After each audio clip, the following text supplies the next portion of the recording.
6월 18일 이 아침에 하나님께 예배 올려드립니다. 좋으신 하나님, 좋으신 하나님, 좋으신 하나님, 참 좋으신 나의 하나님. 좋으신 하나님, 좋으신 하나님, 좋으신 하나님, 참 좋으신 나의 하나님. 우리의 기도를 응답해 주시는 참 좋으신 나의 하나님. 한없는 축복을 우리에게 주시는 참 좋으신 나의 하나님. 아멘. 하나님 말씀, 민수기 오늘은 8장입니다. 목요일은 제가 민수기를 다루고 있는데 민수기 8장 1절에서부터 4절입니다. 구약 성경 민수기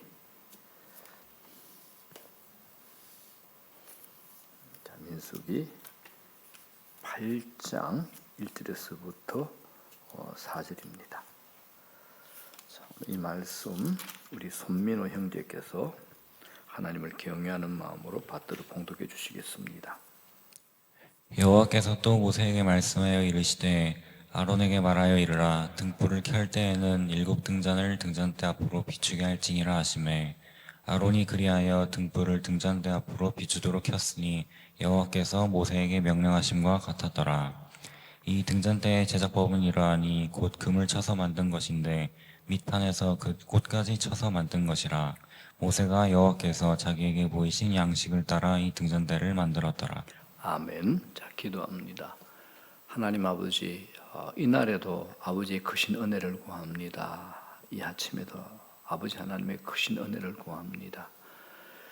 하나님의 만져주심, 하나님의 음성, 하나님의 공급하심, 하나님께서 우리 삶의 모든 영역에 관계의 복을 주시고 문을 열어주시는 이런 은혜가 저희들에게 필요하오니 아버지 되신 하나님께서 저희 기도를 들으시고 응답하시고 우리는 문제가 있을 때마다 문제 앞에서 문제를 묵상하고 그 문제를 내게 던진 사람들을 내가 원망하고 그 사람에게 불평을 던지는 것이 아니라 모든 문제가 하나님께서 나를 부르신다는 그 부르심의 사인으로 알고 언제나 하나님 앞에 무릎 꿇고 하나님께 가까이 가오니 하나님께서 우리의 기도를 들으시고 우리의 믿음을 더 크게 하여 주시고 하나님을 신뢰하며 주님의 시간 안에 우리의 모든 삶의 문제들이 하나하나 해결될 뿐만 아니라 우리가 영적으로 더 잘하고 성숙하고 영적으로 더 예민하며 영적으로 날이 서 있는 저희들 되기 원하오니 이 은혜를 저희들에게 다 하여 주시옵소서. 어린아이 같은 모양들을 버리기를 원합니다. 더 성숙하고 더 잘하고 더 멋지고 더 깊어지고 더 넓어지는 저희들 되기 원하오니 하나님 우리를 하나님의 사람으로 만들어 주시고 그렇게 이끌어 주시옵소서. 오늘도 감사합니다. 예수님 이름으로 기도드립니다. 아멘. 오늘 민수기 8장 말씀을 가지고 우리의 필요가 하나님 얼굴 앞에 있습니다 라는 제목으로 말씀의 은혜를 나누고자 합니다. 우리가 성경을 읽을 때마다 주의해야 할 것이 하나 있습니다. 그건 문맥을 살피는 겁니다. 우리가 국어를 공부할 때도 그러죠. 문맥이 굉장히 중요하지 않습니까? 이 이야기가 왜 여기에 나오는가? 그 전후의 맥락을 살펴서 읽는다면 큰 유익을 얻을 수 있을 것 같습니다. 오늘 본문도 마찬가지입니다. 갑자기 성막의 등잔대에 관한 말씀이 왜 나오는가라는 것을 생각을 해볼 필요가 있습니다. 자, 지난 목요일 기억하시나요? 지난 목요일은 앞에 7장에서 이런 말씀이 있었죠. 성막이 완성되었습니다. 성막이 완성되자 각 지파, 12지파의 지휘관들이 동료 레위인들을 위해서 하루에 한 사람씩 희생 제물을 하나님 앞에 올려드린 거, 헌상한 거, 그것을 기록하고 있다라고 지난 목요일 날 아침에 저희들이 나눴습니다. 자, 그리고 오늘 우리가 읽을 이 본문 바로 뒤에는 레위인들이 하나님께 헌상되는 내용이 나옵니다. 레위인들이 어떤 사람입니까? 단지 성막을 봉사하는 사람일 뿐만 아니라 온 이스라엘을 대신하는 대속물로서 하나님께 온전히 바쳐진 사람들이 레위인들입니다. 각 지파의 지휘관들의 헌상, 그리고 레위인들이 하나님께 바쳐지는 헌상, 이 본문 사이에 등잔대에 관한 말씀이 위치해 있는 것, 이게 우리가 왜 그런가라고 주의 깊게 좀 살펴보셔야 되는 겁니다. 자, 또 여기서 우리가 하나 더 생각해야 될 것, 성막에서 하루에 2번 제사장이 살펴야 하는 기구가 2개 있습니다. 그건 놋제단과 등잔대입니다. 놋제단과 등잔대.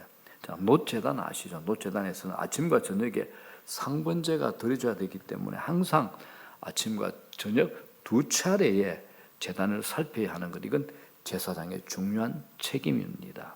마찬가지로 등잔대도 아침과 저녁에 살펴야 했습니다. 자, 이게 등잔대죠. 등잔대입니다. 자, 출애굽기 30장 7절 8절 제가 읽어볼게요. 아론이 아침마다 그 위에 향기로운 향을 사르되 등불을 손질할 때에 살을 찌며, 또 어떻습니까? 8절에 또 저녁 때 등불을 켤 때에 살을 찌니 이 향은 너희가 대대로 여호와 앞에 끊지 못할지며. 아침과 저녁이죠. 자, 2곳 모두 그 불이 꺼져서는 안 되는 겁니다. 자, 이 등잔대는 보여지는 이미지와 똑같이 밑판에서부터 줄기, 잔, 꽃받침과 꽃까지 한 덩어리로 금을 쳐서 만든 겁니다. 한 덩어리입니다. 자, 출애굽기 25장 31절 이렇게 나와 있습니다. 너는 순금으로 등잔대를 처음 만들 때 그 밑판과 줄기와 잔과 꽃받침과 꽃을 어떻게 해줘? 한 덩어리로 연결해라. 한 덩어리죠. 한 덩어리입니다. 자, 여기 이제 사용된 재료는 순금 한 달란트인데, 이걸 환산하면, 한 달란트가 환산하면 금이 한 40kg가 된답니다. 40kg. 자, 시가로 계산해 보니까 우리 지금 금 시세로 한 95억이 되는 금액입니다. 적은 돈이 아니죠. 자, 그리고 이제 또 이 등잔대의 기능이 있죠. 등잔대가 뭡니까? 빛을 비추는 겁니다. 자, 출애굽기 25장 37절에 이렇게 되어 있죠. 등잔 7을 만들어 그 위에 두어 앞을 비추게 하며, 어두운 성소를 비추는 겁니다. 자, 이 등대에 7가지를 두었다는 것은, 자, 영상실에 좀 전에 그 그림 다시 한번 보여줘요. 이미지, 등잔대 그림.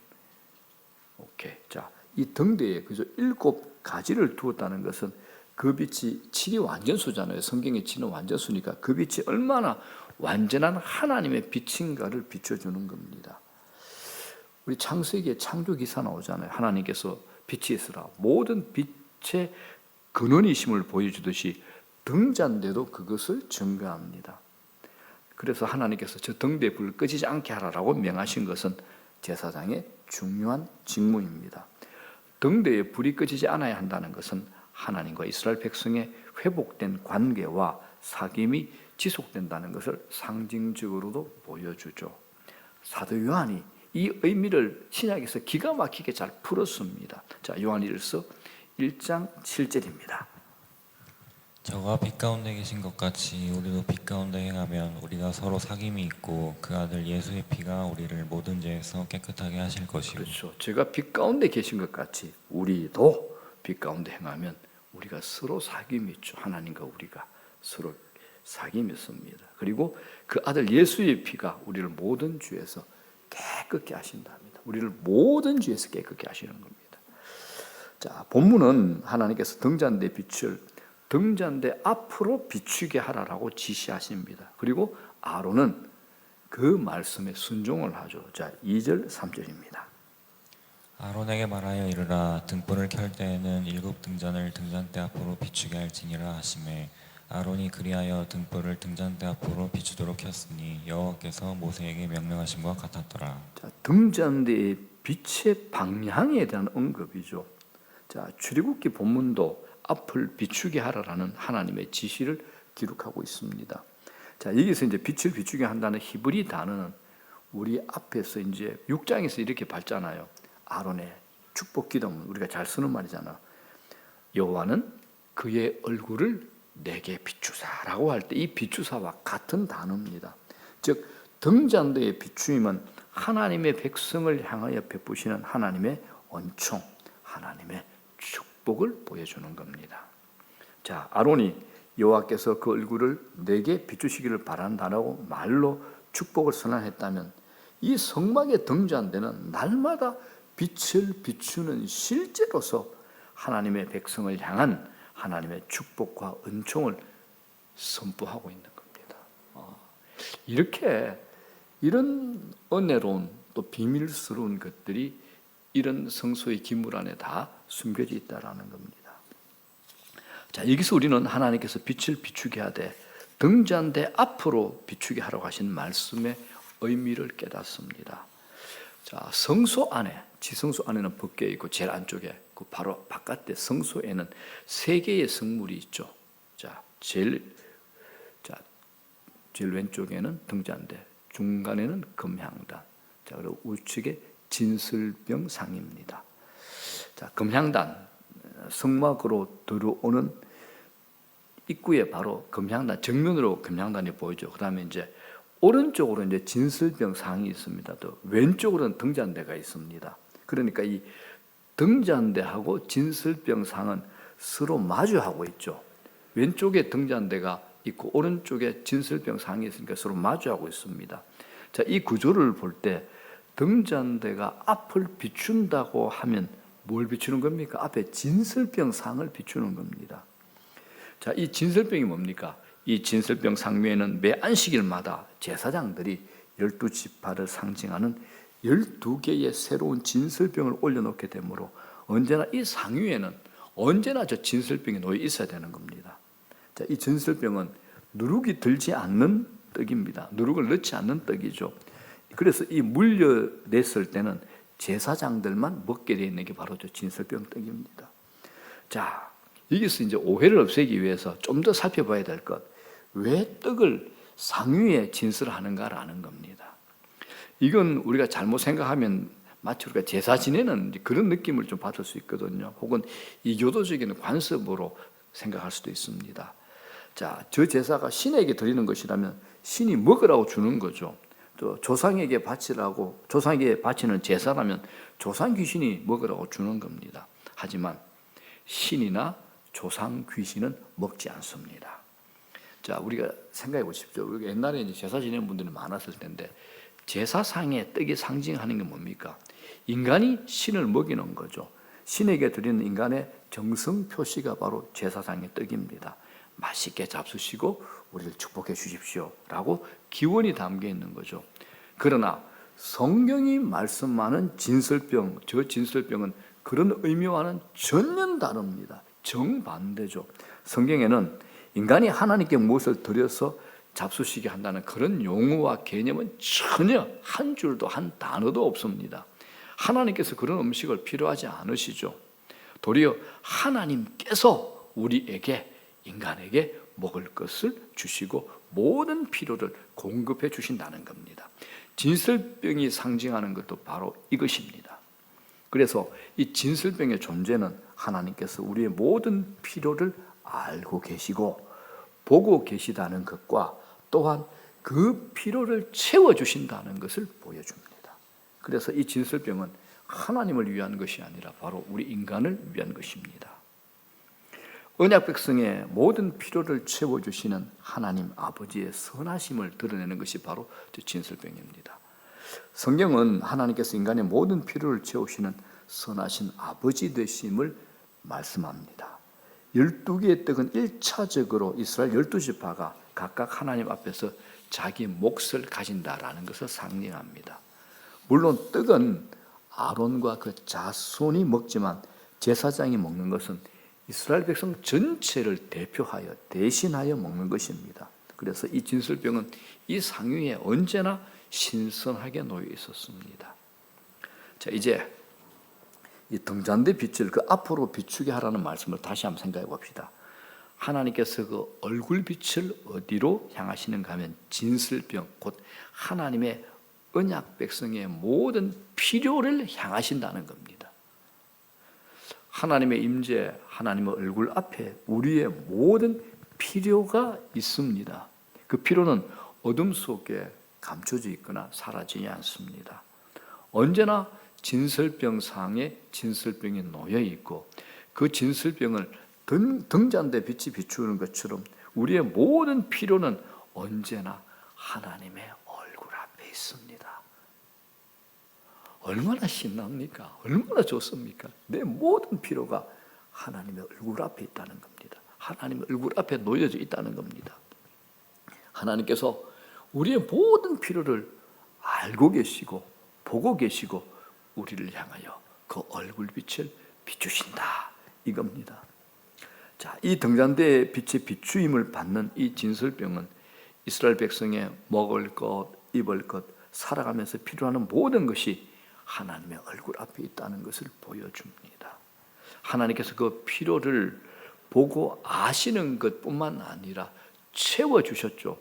하나님께서 이스라엘 백성들 광야 40년 동안, 광야가 어떤 곳입니까? 농사를 지을 수가 있습니까? 아프다고 약을 살 약국이 있습니까? 신발이 낡았다고 신발을 구입할 신발집이 있습니까? 뭐 슈퍼가 있습니까? 마트가 있습니까? 옷집이 있습니까? 아무것도 없습니다. 하나님께서 그런데 이 광야 40년 동안 매일 하늘에서 만나를 내려주셨고 반석에서 물을 내어주셨고 맛있게 하셨습니다.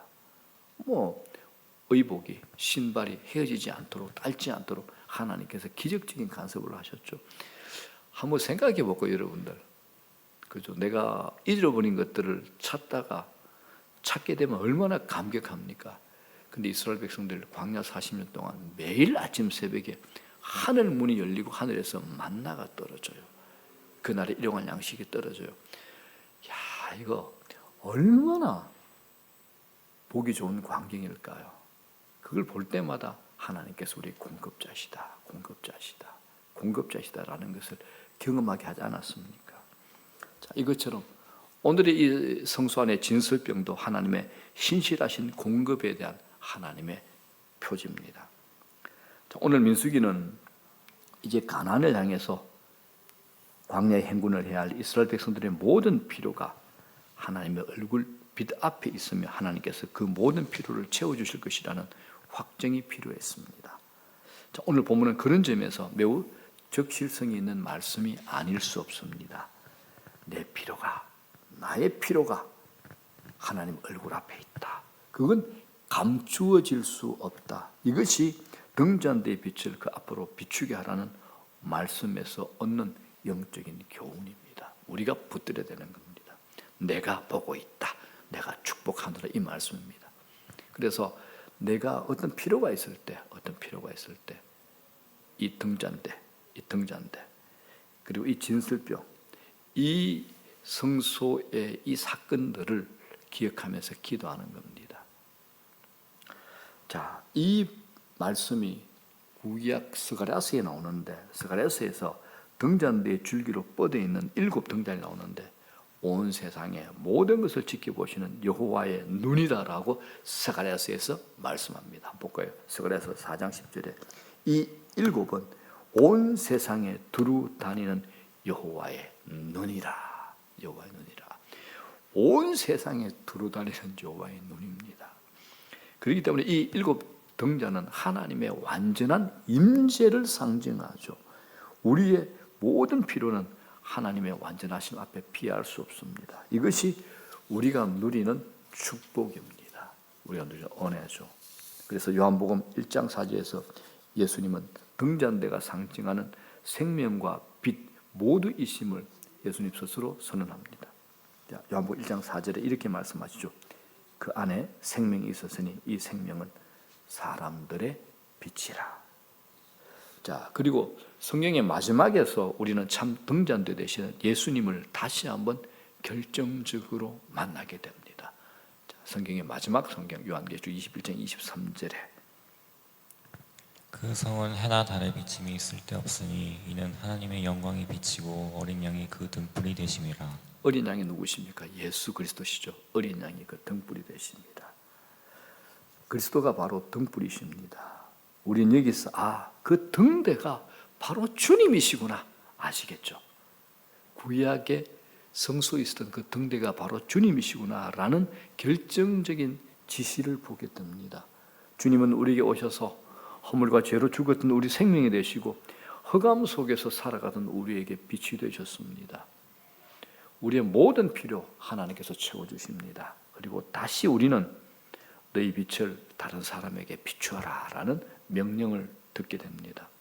우리의 모든 필요는 하나님께서 채워주실 것이니 이제 우리는 다른 사람들의 필요를 채워주는 삶으로 부름을 받습니다. 이게 바로 너희는 세상의 빛이라고 하실 때 바로 그 빛의 의미가 되는 겁니다. 이 세상을 빛을 비출 수 있는 등불은 교회입니다. 이 세상에 다른 빛은 없습니다. 어떻게 이 어두운 세상에 우리가 빛을 비출 수 있습니까? 착한 행실과 생명의 말씀을 굳게 붙잡고 그렇게 사는 겁니다. 빌립보서 2장입니다. 이는 너희가 흠이 없고 순전하여 어그러지고 거스르는 세대 가운데서 하나님의 흠없는 자녀로 세상에서 그들 가운데 빛들로 나타내며 생명의 말씀을 밝혀 나의 다름질도 헛되지 아니하고 수고도 헛되지 아니하므로 그리스도의 날에 나로 자랑할 것이 있게 하려 함이라. 제가 참 좋아하고 존경하는 분 프랜시스 셰프가 이런 말을 합니다. 교회는 기독교 최후의 변정이다. 교회는 기독교 최후의 변정이다. 이 사실을 기억해야 됩니다. 세상이 참빛과 생명이신 그리스도를 보는 것은 바로 우리들 교회를 통해서 봅니다. 그렇기 때문에 교회가 최후의 변정입니다. 하나님을 드러내고 예수 그리스도의 빛을 드러내는 최후의 변정이 되는 겁니다. 어둠 가운데 있는 세상이 빛과 생명이신 그리스도를 보도록 환히 빛을 비추는 것이 우리의 부르심입니다.